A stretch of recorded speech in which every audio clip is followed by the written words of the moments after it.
Hi! Good day mga ka-travel. Andito na naman tayo, nagbabalik sa aking channel. So ngayon mga ka-travel, alam ko andito ka sa aking channel ngayon. Andito ka sa video ngayon dahil gusto mong malaman kung talagang mafi-fish out na ang ating RS150. So bago yan mga ka-travel, intro muna.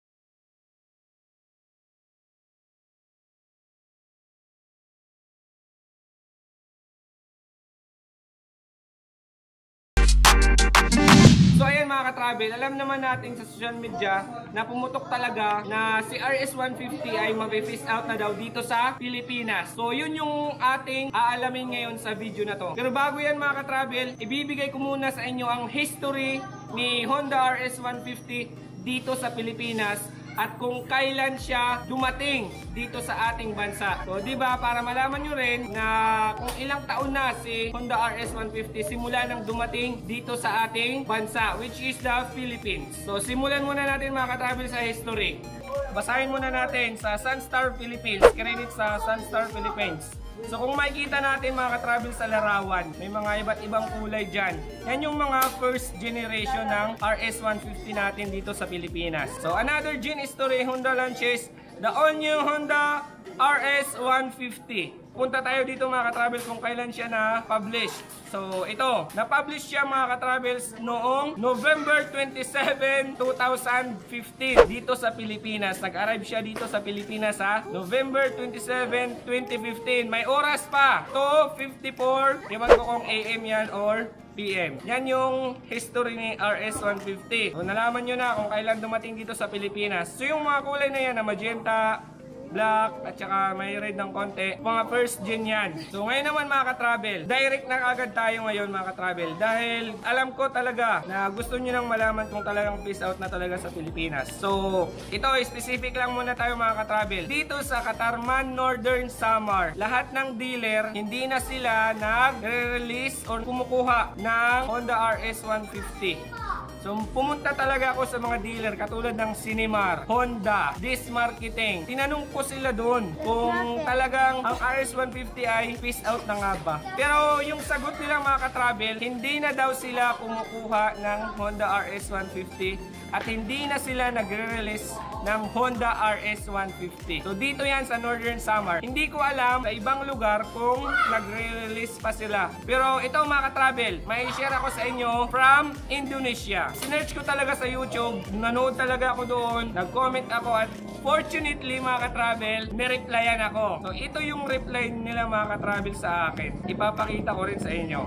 So nagtanong ako, credits kay Pro Juan. Ayan o, tininan nyo. Nagtanong ako, is Honda Sonic 150 phase out? Please respond from Philippines. So in Indonesia, Honda Sonic is still in production bro. Continuous pa rin yung pag-release ng Honda RS150 nila doon sa Indonesia. Ganun rin, credits din kay Ujilam. So nagtanong din ako, same rin. Mga vlogger din sila dun eh. Is Honda Sonic 150 phase out? Please respond from Philippines. In Indonesia, ito yung sagot niya. Do you still release this product? But I don't know in your country.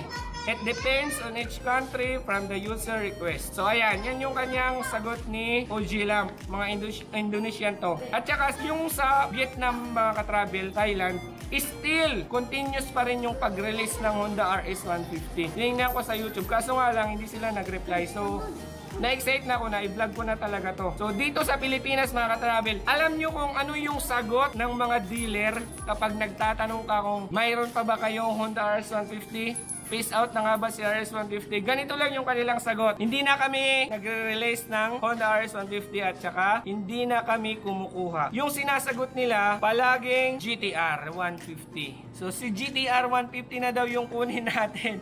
Which is, hindi ko beat yung design ng GTR 150 mga ka-travel. Kasi parang sniper siya eh. So nanggaling na ako dati sa Weave. So ganyan yung style.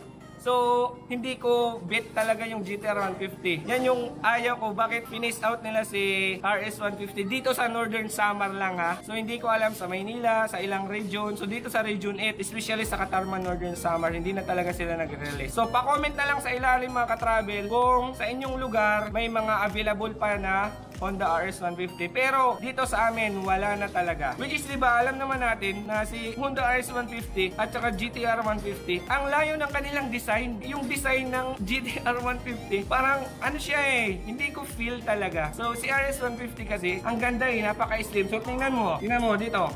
Ano, boss, tingnan mo dito, di ba? Napakaganda ng design Parang ang tulis-tulis niya kung iuumpara natin sa GTR 150. Ayan. So, nakikita nyo naman, diba? So, lapit na dito, boss.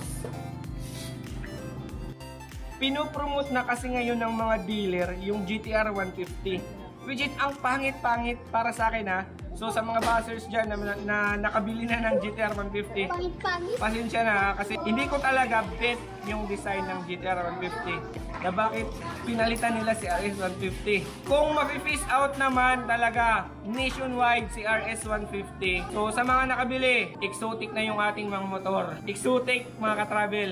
Exotic, ibig sabihin rare. So kakaiba. So tayo na lang ang mayroong motor dito sa Pilipinas. Kung sakaling ma-face out na nga ba talaga si RS 150 dito sa ating bansa. So sa mga nakakuha ng RS 150, I salute you all dahil pare-parehas tayong beat na motor. At saka mga ka-travel, kung sakaling ma-face out naman si RS 150 dito sa ating bansa, huwag kayong mag-alala sa pyesa. May group page, Honda RS 150 Philippines. Dalawa yan na group doon. So sali kayo doon. Maraming mga legit sellers na nagbibinta ng mga pyesa natin para sa ating Honda RS 150 Fi. Piliin nyo rin yung mga sellers na may proof at saka legit. So magtanong kayo sa mga group kung legit ba talaga yung seller na bibilhan nyo. So huwag kayong mag-alala mga ka-travel kung sakaling ma-face out. So don't worry sa mga pyesa. Still nagpo-produce pa rin ang Honda dahil kaparehas yung pyesa. Mostly kaparehas sa GTR 150. So to sum up mga ka-travel, sum up sa ating video na to ngayon. Si RS 150 ay unti-unti nang nalulusaw dito sa Pilipinas. So wag lang tayo mga ka-travel mawalan ng pag-asa kung sakaling hindi na mag-produce dito sa Pilipinas. Malay natin sa ibang taon, 2021, 2022, mas papagandahin pa at mas dadagdagan pang mga specs na para sa ating motor na si RS 150. Malay natin na mas in-improve pa kumpara sa 2015 model up to 2020 na model ng RS 150. Huwag kayong mabahala mga ka-travel dahil alam ko ang Honda hindi tayo pababayaan sa ating motor. So huwag mag-alala. So diba mga ka-travel nga sa ibang bansa still continuous pa rin yung pag-produce. So malay natin sa ibang taon pagdating ng motor na kumuha ng mga dealer ng RS 150 ay mas maganda pa sa version ng meron ako ngayon. So ayun mga ka-travel, yan lang yung gusto kong ipaiwatig sa inyo na mga opinion ko at mga na-research ko. So kung mayroon kayong mga alam na mga impormasyon pagdating kung face out na mga ba talaga si RS150, pa-comment na lang sa ilalim. So yan lang yung gusto kong sabihin sa inyo. Ride safe always mga ka-travel and God bless.